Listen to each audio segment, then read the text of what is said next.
नमस्कार दोस्तों, स्वागत है आपके अपने YouTube चैनल सक्सेस मंत्रा भाई दीपक राय। मेरी तिक्के सरवानी आज एक बार फिर से उपस्थित हो आप सभी के बीच एक मिक्सअप क्वेश्चन का प्रैक्टिस सेट लेकर।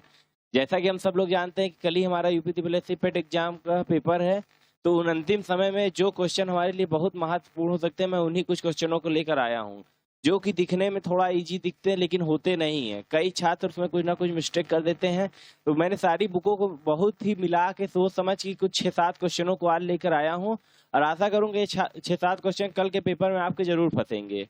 जैसा कि मेरी कल पिछली वाली वीडियो में मिक्सचर क्वेश्चन है, आपने बहुत अच्छा अपना फीडबैक दिया, बहुत ढेर सारा प्यार दिया। ये वीडियो भी आपको उतनी ही पसंद आएगी। तो चलिए बगैर समय को खराब करते हुए हम लोग क्वेश्चनों को आते हैं, क्योंकि अंतिम समय में हम लोग अपना समय नहीं खराब कर सकते। हमें इन समयों में बस ज्यादा से ज्यादा रिवीजन की जरूरत है। जितना ज्यादा हो सके उतना ज्यादा हम लोग जहां से जैसे पाए ले लें। चलिए आइए हम लोग क्वेश्चन पे आते हैं कि हमारा पहला क्वेश्चन क्या बोल रहा है। देखिए पहला क्वेश्चन हमारा स्क्रीन पे दिख रहा है, निम्न में से कौन सी संख्या अभाज्य नहीं है? कौन सी संख्या अभाज्य नहीं है? देखिए बहुत से उसमें क्या होता है कि छात्र क्या गलती करते हैं, सम विषम भाज्य अभाज्य में अंतर नहीं समझ पाते, वे इवन ऑड समझ लेते हैं। जबकि अभाज्य नंबर क्या होता है? Prime number. अभाज्य नंबर किसे कहते हैं? जो प्राइम नंबर हो। प्राइम नंबर क्या होता है? जो 1 से कटे और खुद से कटे। तो क्वेश्चन पूछ क्या रहा है, निम्न में से कौन सी संख्या अभाज्य नहीं है? आज के क्वेश्चन इजी से हार्ड में चलेंगे, समझ लीजिए जीरो से हीरो टाइप के क्वेश्चन आगे आपको मिलने वाले हैं। तो आइए पहले क्वेश्चन का जवाब देते हैं कि निम्न में से कौन सी संख्या अभाज्य नहीं। ये भी अभाज्य है, ये भी अभाज्य है। ये वाली देखिए 1 से कटती है, 3 से कटती है और 17 से कटती है। जैसा कि ये वाली अभाज्य नहीं है। जैसा कि हम देख सकते हैं 51 हमारा क्या है? अभाज्य नहीं। मैं ज्यादा समय इसमें नहीं खराब करूंगा, ऑप्शन नंबर सी हमारा सही है। हम बढ़ते अपने अगले क्वेश्चन की ओर। देखिए जैसा आपको स्क्रीन पे मेरा दूसरा क्वेश्चन दिख रहा होगा, बोल क्या रहा है, किसी संख्या के 60% का 35% यदि 10.5 हो तो वह संख्या क्या होगी? बोल क्या रहा है, अगर कोई भी संख्या हो उसके 60% का 35% यदि 10.5 है तो वह संख्या क्या होगी? क्वेश्चन बहुत ही इजी है, बस उसके लैंग्वेज को आपको समझना है और क्वेश्चन को इसको 30 सेकंड 20 सेकंड में सॉल्व करना है। चलिए आइए हम लोग क्वेश्चन को सॉल्व करते हैं। बोलता क्या, किसी संख्या के, मान ले कोई संख्या क्या होगी? एक्स होगी। एक्स का कितना बोल रहा है? 60%। एक्स का 60%। तो 60% की वैल्यू क्या होती है? 60/100। 60% की वैल्यू क्या होती है? 60/100 होती है। जैसा कि मैंने प्रतिशत की वीडियो डाली है बेसिक, आप उसमें देख लेंगे तो आपको प्रतिशत से रिलेटेड तो सारी प्रॉब्लम खत्म ही हो जाएगी। चलिए आगे देखिए बोल क्या रहा है, किसी संख्या के 60% का 35%। 35% की वैल्यू क्या होती है? 35/100। यदि कितना हो? 10.5। कितना हो? 10.5। तो वह संख्या होगी। तो संख्या क्या है? ये संख्या हमसे पूछा है। आइए देखिए, 1 0 से 1 0 हम लोग काट देते हैं, इसको यही छोटा कर लेते हैं। 5 देते 35, ये कितना आया? 20। 2 3 2 दहम्मा 10। ठीक, अब ये क्या हो गया? 3x/10 multiplied by 7/10 is equal to 10.5। ये कितना हो जाएगा? 21x इज इक्वल टू, ये हो जाएगा 10 इंटू पॉइंट मल्टीप्लाइड बाई 100। आप एकदम देखते चलिए, 21x इज इक्वल टू ये कितना हो जाएगा? अगर इसमें हम लोग 100 का गुणा करेंगे कितना आएगा? 1050। कितना आएगा? 1050। अगर 10.5 में हम 100 का गुणा करेंगे कितना आएगा? 1050। अब मैं यहाँ करके नहीं दिखाऊंगा, आप यहाँ करने जाइएगा, आपके पास समय नहीं है, ये छोटी मोटी कैलकुलेशन आप अपने से कर लीजिएगा। यहाँ से x इक्वल टू क्या आ गया? 1050/21। x इक्वल टू क्या आ गया? 1050/21। इसको हम लोग काटेंगे कितना आएगा? 50 आएगा। इसको हम लोग काटेंगे कितना आएगा? 21 बचे 105, जीरो है, जीरो उतार दिए। वह संख्या क्या है? 50।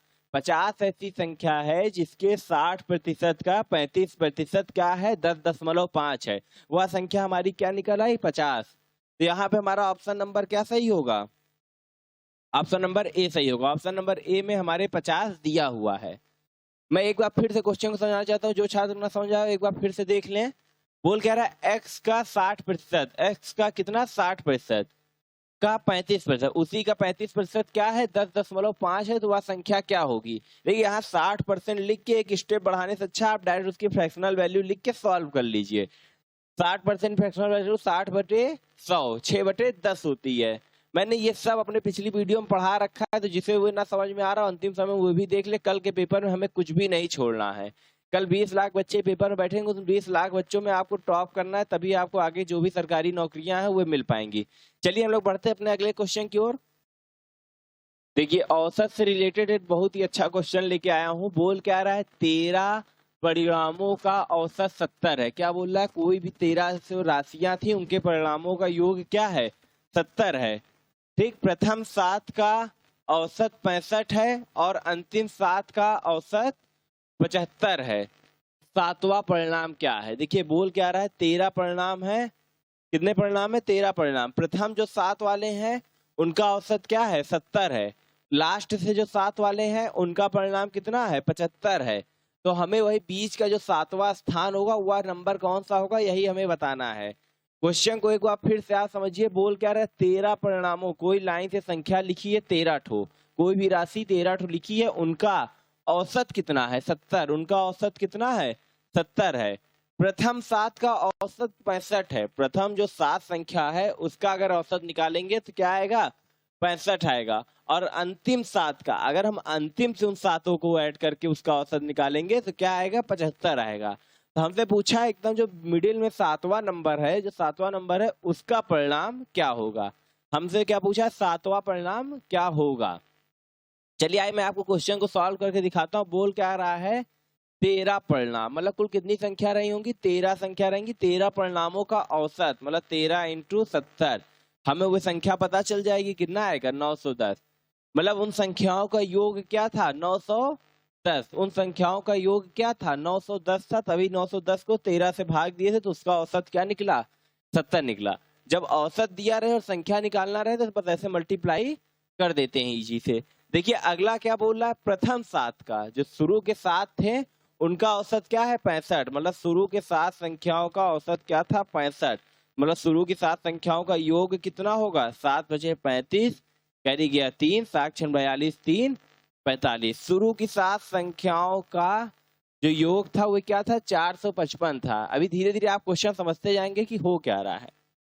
फिर बोल क्या रहा है, अंतिम 7 का औसत, जो लास्ट के 7 थे उनका औसत क्या है, 75। लास्ट के 7 का औसत क्या है, 75। 7 बचे 35 का 5, कैरी गया 3, 7 7 49 और 3 52, 49 3 52। देखिए ये लास्ट के औसत का संख्या है। अब आगे देखिए आप बस मतलब को थोड़ा सा समझिएगा। टोटल का जो संख्या थी, टोटल 13 परिणामों का औसत 70 था, वो संख्या क्या थी, 910 थी। 910 को हम लोग 13 से भाग दिए तो औसत आया। हमें शुरू की 7 संख्याओं का योग मिल गया, अंतिम की 7 संख्याओं का योग मिल गया। अगर हम इन दोनों को आपस में ऐड करके इससे माइनस कर दे तो हमसे मिडिल वाला 7 मिल जाएगा। बात को आप फिर से समझिएगा। बोल क्या रहा है, हम देखिए आप समझिए इसको कि कह रहा है कि देखिए हमको मिला क्या, पूरे परिणामों का योग क्या मिला, 910 मिला। शुरू की 7 संख्याओं का योग 455, अंतिम की 7 संख्याओं का योग 525। और इन दोनों को जब हम ऐड करके 910 से माइनस कर देंगे तो हमें मिडिल वाली 7 संख्या का आंसर मिल जाएगा। चलिए हम लोग फटाफट करते हैं। 455 + 525 किसके, माइनस 910। ठीक, ये आगे होगा क्या हो जाएगा, 5 5 10, 5 2 7 1 8, 5 4 9 1, 5 4 9।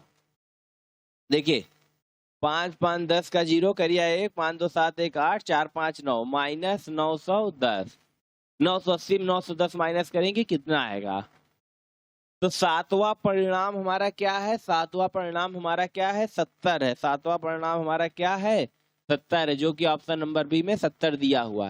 क्वेश्चन बहुत फंसाने वाला था, बस थोड़ा सा दिमाग लगाना है, आपको समझना, अपना 10 मिनट हमारी वीडियो को देना है और पूरे नंबर अपने ले जाना है। चलिए आइए बोला क्या है, फिर से मैं आपको एक बार समझाना चाहता हूँ। 13 परिणामों का औसत 70 था। कोई 13 राशि दी थी जिनका योग क्या था, 970 था। हमने 70 में 13 का गुणा किया, 910 हमको संख्याओं का योग मिल गया। प्रथम 7 का औसत 65 दिया तो हमने 7 से गुणा किया, हमारा 455 आ गया।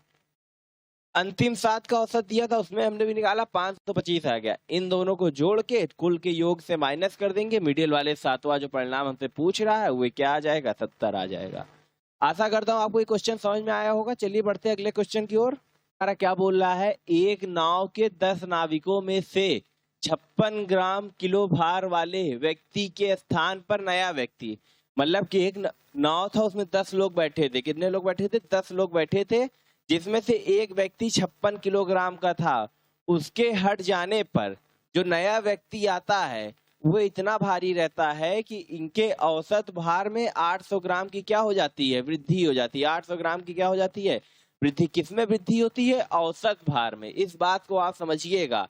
जब आप ये समझ जाएंगे क्वेश्चन को आप सॉल्व कर लेंगे। चलिए आइए देखिए क्वेश्चन क्या पड़ेगा। मान लीजिए उस व्यक्ति का भार क्या था? एक्स था। उस व्यक्ति का भार क्या था? एक्स था। जब 56 किलो वाला हटता है तो 10 नाविकों का जो औसत था उसमें 800 ग्राम की क्या होती है? वृद्धि होती है। मतलब अगर वो 56 वाला जब हटा था तो वृद्धि की थी, वृद्धि हुई थी, इसलिए प्लस कर रहे हैं। क्या हुई थी? 10 नाविकों के जो औसत भार था उसमें कितने की वृद्धि हुई थी? 800 ग्राम की। कितने की वृद्धि हुई थी? 800 ग्राम की। बस क्वेश्चन यहीं से सॉल्व हो जाएगा। 56 प्लस कितना हो जाएगा? 8000। कितना हो जाएगा? 8000। यहाँ ये ग्राम में है भैया, इधर से आप इसको समझ लीजिएगा। हाँ ये ग्राम में, ये भी किस में है? ग्राम में। 56 प्लस जब ये 800 ग्राम को हम किलोग्राम में बदलेंगे कितने में होगा? 800 ग्राम को हम किलोग्राम में बदलेंगे कितना आएगा? 8 किलोग्राम। कितना आएगा? 8 kilogram. 56 plus 8 is equal to 64 kg।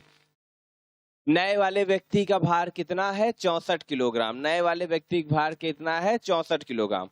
Question को अब मैं फिर से आपको समझाता हूँ, 1 सेकंड में आपको समझ में आ जाएगा कि एक नाव में 10 लोग सफर कर रहे थे, उसमें से एक व्यक्ति 56 किलोग्राम का था। उस 56 किलोग्राम के व्यक्ति को जब उतार देते हैं तो जो उसके बदले नया व्यक्ति आता है, जो नया व्यक्ति आता है वो 10 व्यक्तियों के भार के औसत में 800 ग्राम की क्या कर देता है? वृद्धि कर देता है। कितने की वृद्धि कर देता है? 800 ग्राम की वृद्धि कर देता है। हम यहाँ मान के चलेंगे उस जो नए व्यक्ति का भार क्या था? एक्स था। उस नए व्यक्ति का भार क्या था? एक्स था। जब 56 वाला हटता है तो उन 10 व्यक्ति के औसत में 800 ग्राम की क्या होती है? वृद्धि होती है, इसलिए प्लस का साइन लगा। प्लस देखिए ये हमारा किलोग्राम में था, 56 किलोग्राम का व्यक्ति था, ये हमारा पूरा पोर्शन ग्राम में था, इसको मैंने ब्रैकेट में रखा। जब इसको मैंने 8000 ग्राम को चेंज किया, 8 किलोग्राम आया। अब 56 प्लस 8 कितना होता है? 64। तो उस नए व्यक्ति का भार कितना था? 64 किलोग्राम। आशा करता हूँ आपको क्वेश्चन समझ में आएगा। एक नंबर में ही आएगा, लेकिन ऐसे ही क्वेश्चन आएंगे। ये मत सोचिएगा केवल ग्राफ है सब कुछ आएगा। ग्राफ से भी इसमें कभी 5 नंबर आपको फंसा देगा, लेकिन अगर तब फंसाएगा जब आप हमारी वीडियो नहीं देखे रहे होगे।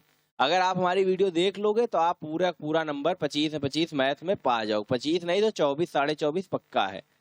चलिए बढ़ते अपने अगले क्वेश्चन की ओर। देखिए ये भी क्वेश्चन आपको दिख रहा होगा स्क्रीन पे। बोल क्या रहा है? एक व्यक्ति ने अपने पूंजी का 1/4 भाग अपने लड़के को, 1/3 भाग अपनी पत्नी को तथा 1/8 भाग अपनी पुत्री को दे दिया। अब उसके पास उसकी पूंजी का कितना शेष रह गया?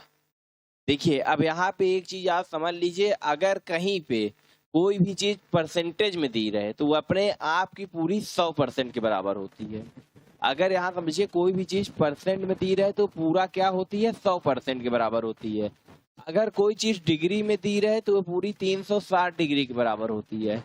अगर वही चीज इस क्वेश्चन के मुताबिक अगर वो उसमें फ्रैक्शनल वैल्यू में दी रहे, किसमें रहे? फ्रैक्शनल वैल्यू में, तो वो कितने के बराबर होती है? 1 के बराबर होती है। वो पूरी कितने के बराबर होती है? 1 की बराबर होती है। तो यहाँ पे इस व्यक्ति की पूंजी हम लोग कितना मानेंगे? 1 मानेंगे। इस व्यक्ति की पूंजी हम लोग कितना मानेंगे? 1 मानेंगे। अब समझिए यहाँ सॉल्व कर देता हूँ। देखिए व्यक्ति की पूंजी हम लोग कितना मानेंगे? 1 मानेंगे, जिसमें से उसने किसको क्या क्या दिया? लड़के को कितना दिया? 1/4। लड़की को, पत्नी को कितना दिया? 1/3। पुत्री को कितना दिया? 1/8। अब उसके पास शेष बचा कितना है? बताते हैं कितना बचा है। इन तीनों का एलसीएम लेंगे। 4 दूनी 8, 3 24। कितना आएगा एलसीएम? 24 आएगा। एलसीएम कितना आया? 24। 4 छंग 24, ये क्या हो जाएगा? 6। 3 अठे 24, ये क्या हो जाएगा? 8। 8 से 24, ये क्या हो जाएगा? 3। अब ये तो 6 7 में आपने करना जानते ही होंगे कि कैसे करते हैं। नहीं भी जानते तो भैया पेट के बाद बताएंगे कैसे करते हैं। फिलहाल आप इतना देखिए, 8 और 6 14, 14 और 3 17, 17/24। अब जैसा कि उसने कितना दिया अपने पूंजी का? 17/24 भाग दे दिया। अब पूरी पूंजी उसके पास कितनी थी? पूरी पूंजी उसके पास 1 थी। कितनी थी? 1 थी। अब आगे का क्वेश्चन यहाँ देखिए, 1 माइनस 17/24, एलसीएम लेंगे क्या हो जाएगा? 24 माइनस 17/24। इसको यहाँ काटेंगे, 24 में 17 गया, बचेगा कितना? 7। 7/24 कितना बचेगा? 7/24। उसके पूंजी का कितना शेष रह गया? उसके पूंजी का शेष कितना रह गया? 7/24 रहेगा। तो इस बात को बहुत ही ध्यान समझिएगा, जब परसेंटेज में दिया रहे तो टोटल 100% होता है, डिग्री में दिया रहे तो टोटल 360 डिग्री होता है, फ्रैक्शनल वैल्यूम दिया रहे तो टोटल 1 के बराबर होता है। कितने के बराबर होता है? 1 के बराबर होता है। 1 को लेके हमने पूरा क्वेश्चन सॉल्व कर दिया। 7/24 पूंजी उसकी शेष बची है। आशा करता हूँ इस क्वेश्चन को आप बहुत ही आसानी से समझा होगा। बढ़ते अपने अगले क्वेश्चन की ओर। देखिए क्वेश्चन क्या बोल रहा है, ये थोड़ा तालिका टाइप का बना है, लेकिन ये क्वेश्चन है प्रारंभिक अंकगणित का ही है। एक हिसाब से क्वेश्चन को मैं पढ़ने से पहले बता दूं, ये क्वेश्चन थोड़ा रीजनिंग टाइप का है, ठीक है। इसमें थोड़ी सी ट्रिक लगेगी और कुछ नहीं है। बोल क्या रहा है, नीचे प्याज की प्रत्येक 15 दिन की कीमतें दिखाई गई हैं। प्रत्येक 15 दिन की कीमतें दिखाई गई। इसे तालिका का नाम पे भी आपको क्वेश्चन दे दिया जाएगा, इसलिए आप इसको समझ लीजिए। नीचे प्याज की प्रत्येक 15 दिन की कीमतें दिखाई गई हैं। फरवरी के तीसरे सप्ताह में प्याज की कीमत मालूम करिए। फरवरी का जो तीसरा सप्ताह था, इसी का वो पूछा है कि कितना बिका। देखिए दिसंबर के प्रथम सप्ताह में कीमत 20 थी, दिसंबर के तीसरे सप्ताह में कीमत क्या हो गई? 60। जनवरी के प्रथम सप्ताह में कितनी थी? 40 थी, तो जनवरी के तीसरे सप्ताह में कितनी हो गई? 120। बात को समझिएगा, फरवरी के प्रथम सप्ताह में 100 थी, तो लास्ट वाले में क्या होगी? हाँ, क्वेश्चन मार्क लगा, यही बताना है। इसको रिफ्रेश मार देते हैं। हाँ देखिए, अब आप क्वेश्चन को यहाँ समझिएगा। यहाँ मैंने आपको शुरू में बताया कि थोड़ा रीजनिंग टाइप का क्वेश्चन है, आपको यहाँ पे थोड़ी सी ट्रिक लगानी पड़ेगी। क्या लगानी पड़ेगी? ट्रिक। अब आप क्वेश्चन को समझिए, क्वेश्चन बोल क्या रहा है। प्रथम सप्ताह में 20 थी, तीसरे में कितनी हुई? 60 हुई। मतलब कितने का गुणा हुआ? 3 का। 3 गुना क्या हुआ? रेट बढ़ गया। बात को समझिएगा। जस्ट यहाँ ही जनवरी के प्रथम सप्ताह में 40 थी, तीसरे सप्ताह में क्या हो गई? 120। कितने का गुणा हुआ? यहाँ भी 3 का गुणा हुआ। कितने का गुणा हुआ? 3 का। मतलब ये सीरीज के पैटर्न वाला क्वेश्चन है, सब में 3-3 का गुणा हो रहा है। तो आगे अब यहाँ फरवरी के प्रथम सप्ताह में 100 थी, तो 3 का गुणा होगा तो कितनी आएगी? 300। तो फरवरी के तीसरे सप्ताह में प्याज की कीमत क्या होगी? 300।